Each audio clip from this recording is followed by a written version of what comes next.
Mfumunkusu Olimbisi mwa moke Mfumunkusu ozali kosala na nzela ya telefone na kanisi ozali komona penza te na kati na studio.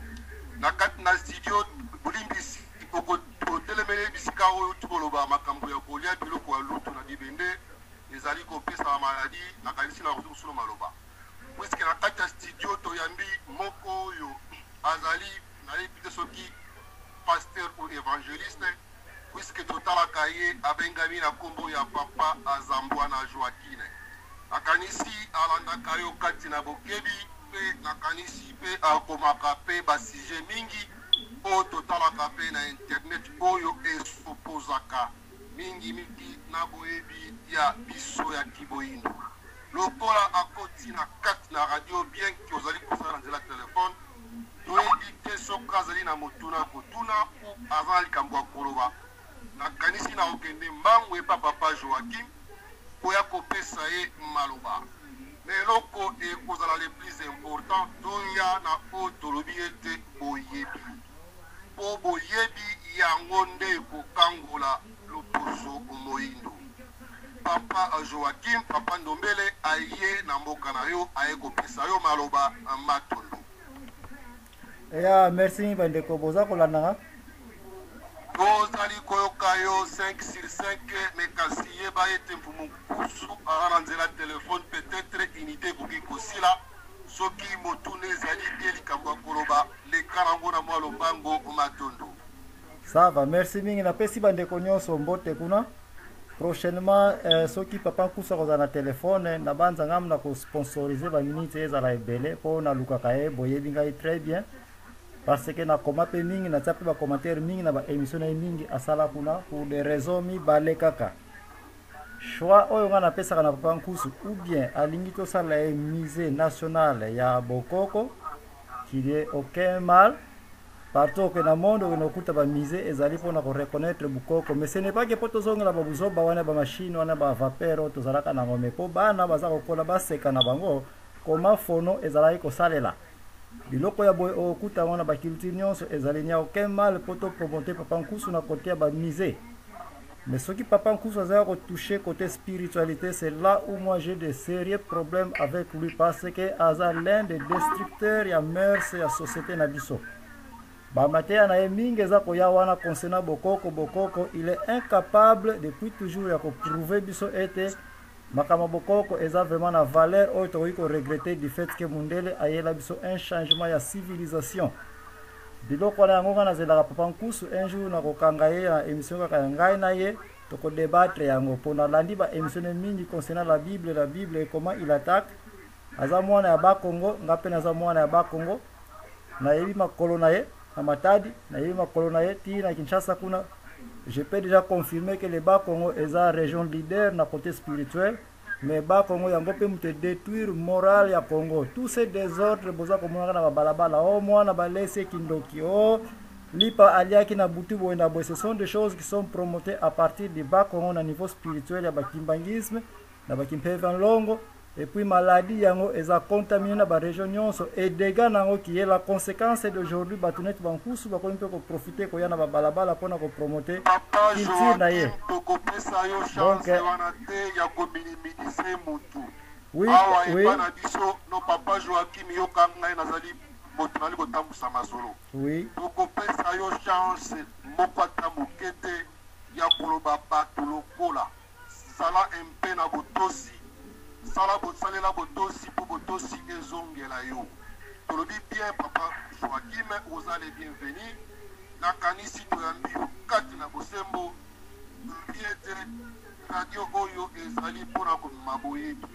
Mais tala mutu de konanga Joaquim pour permettre yo te o dépasser ma parole automaloba oyo e kozala bénissante.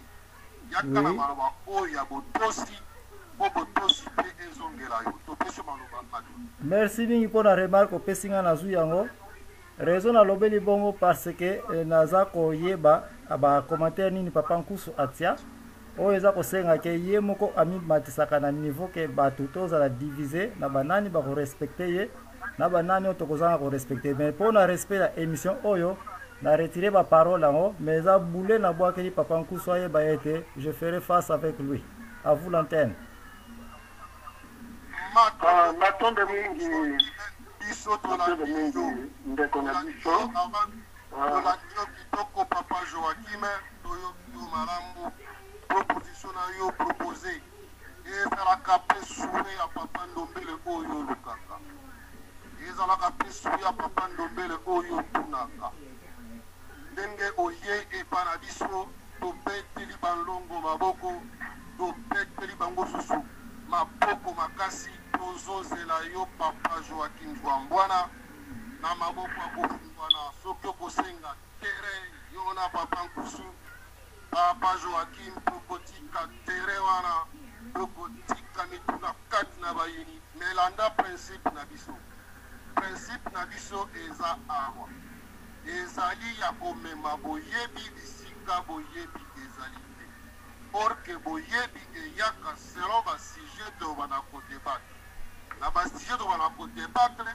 yango nde boyebi ekokotela kati na moto yo olobi likambo ya spiritualité ke batouche spiritualité te na spiritualité yango nde oyelaka mabe me Nkusu alobi aye na mission moko mission wana ezali ya kozongisa bayindo mpe kaka na spiritualité tokozala yo kozala na spiritualité oyo tobengaka ya bapaya entre guillemets papa Nkusu akodefendre esprit oyo alobi ke esprit molimo ya nzambe ya tata mokeli oyo akelaka biso bayindo ye wana mpe akelaka mpe bamindele me kasi akabola selon bato na ngambo na bango na ndenge olobi ke okosponsorize baunité ebele en tout cas tika ete balongo bapambola yo soit contact na biso sponsorize yango Mfumu Nkusu ayaka na badeba nyonso tu Mfumu Nkusu ezali nde bato balembaka ye me ye nde alembaka na ye bato te andimaka critique andimaka bainsulte andimaka nyonso me loko tosengaka epunde kozala wana soki osala baémission mingi na baradio mosusu awa nde tosengi yo s'il te plaît yaka na respect kibomoto mpo respect wana ezongela yo donc soki oya kodefendre mpo moyindo abika mpo mondele abika ce n'est pas un problème mais yaka na yango awa me na respect ya kofinga motu te mpo tokopesaka yo chance jamais mais soki tozala na malobano kati na nzela tokotika malobano eleka ezala ya malamu ezala ya mabe bakopesa yo ntango nyonso tu oloba bongo oyoka droit de réponse na yo mpe ya ntango oyo ekosepela po afin ke ekoka kokota to elamusa baoyo baza kati na mbo ndende Joachim Zwambwana tobeti maboko bandongo bwazwa lokumu toyambi yo kati na boyei nyonso na radio oyo tolobaki ete toza na posa ndeko wana toza na posa ndeko na biso wana pamba te bandeko oyo balobaki na makambo tolobio mosusu kasi atie kombo ya papa Nkusu kina rien à voir matondo namoni ke bandeko batonzi ebele mingi na kati Mfumu Nkusu zalama moke wana Mfumu Nkusu bolingi na respect topesaka ye topesa bandeko bakoti ebelebele kati na conférence topei pambusa toko akotaki liboso mbuta toko topesi maloba non otolinga na loba na moto wana s'il te plaît pesa pako bape matondo ndeko obambe zala empe na mwa bopesa ye matondo nalekisi etika yaleka matondo ndenge yo sepeli ndeko obambe azwa maloba ndeko obambe toya na maloba oyo ekobikisa bandeko tozala vraiment na nzela ya kolobisa bandeko tokeba koporte a tête na vie nivo ya kohésite kuta obambe na peso maloba matondo Matondo mingi, merci papa Ndombele, mais les alliés insultés. Il faut le banamoto il faut garder ma proposition et na kata cerveler na ye. Ce qui a na barrière pensée na ya sukango parce que ce qui motaza ko expliquer ma kambi faza na mayel ya ko yoka bien parce que la bandi ya mayel était ou bien comme fou. Donc il faut abimana ki fou na ye pour ka yoka ba explication bien baza ko ba dire que ba yindo ba telema. Bazo me maye contradiction te ya za ko yaka pona kotsa batuna kata fausseté. Or que bazo le bana fausseté te. Au moins ni papa Ndombele. Donc ba participer pona tout na question na ye ya zo me ma débat. Bazo luka débat na ye te.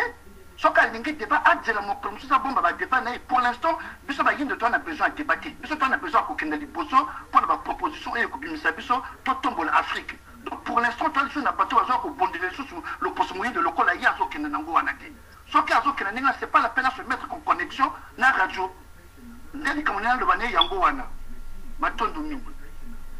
Matondo mingi buta obambe ya solo to pesio susulo kumu to beteli banlongo maboko me kasi foto ye balika moko ensemble. Biso baindo papa Joachim Jouambana azali moindo lokola ngai pe papa Ndombele moindo lokola ye.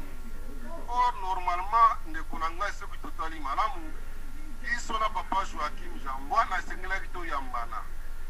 Yambani tukumisi banlongo na biso. Na bokomona bitumba oyo dinye comme on dirait papa Ndombele akobunda na ndeko kaka moindo papa Joachim na makambo ko ezako tu ya biso te. Nango na ebite papa nanga Joachim ozana na kati na biso avant que ne papa de mususu. Oui. Est-ce que na ko peso maloba avec respect puis s'il te plaît. Oui. Peso maloba matondo. Bon, na banza makama baindo oyo, c'est là où il y a vraiment les vrais problèmes oyo. Beaucoup déjà ko sentir que pression et kozala matata na jour ango. Parce que kiboindo eza loposo oyo eza pe na retard parce que raisonnement na biso eza d'abord à corriger. Et orieto poussera na progrès à correction okomona yete kiboindo na biso ezaka kokoma kutu grave parce que même bakoko na biso bazalaki plus propre na ba conditions na bango na ba raisonnement bango parce que ils n'avaient pas de moyens ya ba possibilité ya ba makambo oyo biso tozali nango. C'est pourquoi ils avaient raisonné de cette manière là qui est une manière primitive. Alors bato bazali kaka tina date lelo qui est débat kozala moto pona prouver que bato baza ko supportera kiboindo na modèle oyo eza ko lekelaka na bato oyo boza na ligne. Ce sont des choses qui seront chaudes de ces jours-là. À vous l'antenne. Les abukoko et buzoba. Merci Jésus. Merci papa. Bonsoir. Bonsoir. Bon après-midi.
Oui. Est-ce que la compétition maloba avec merci. Respect puis Oui. matondo. Bon, na banza makama baindo oyo, c'est là où il y a vraiment les vrais problèmes oyo. Beaucoup déjà ko sentir que pression et kozala matata na jour ango. Parce que kiboindo eza loposo oyo eza pe na retard parce que raisonnement na biso eza d'abord à corriger. Et orieto poussera na progrès à correction okomona yete kiboindo na biso ezaka kokoma kutu grave parce que même bakoko na biso bazalaki plus propre na ba conditions na bango na ba raisonnement bango parce que ils n'avaient pas de moyens ya ba possibilité ya ba makambo oyo biso tozali nango. C'est pourquoi ils avaient raisonné de cette manière là qui est une manière primitive. Alors bato bazali kaka tina date lelo qui est débat kozala moto pona prouver que bato baza ko supportera kiboindo na modèle oyo eza ko lekelaka na bato oyo boza na ligne. Ce sont des choses qui seront chaudes de ces jours-là. À vous l'antenne. Les abukoko et buzoba.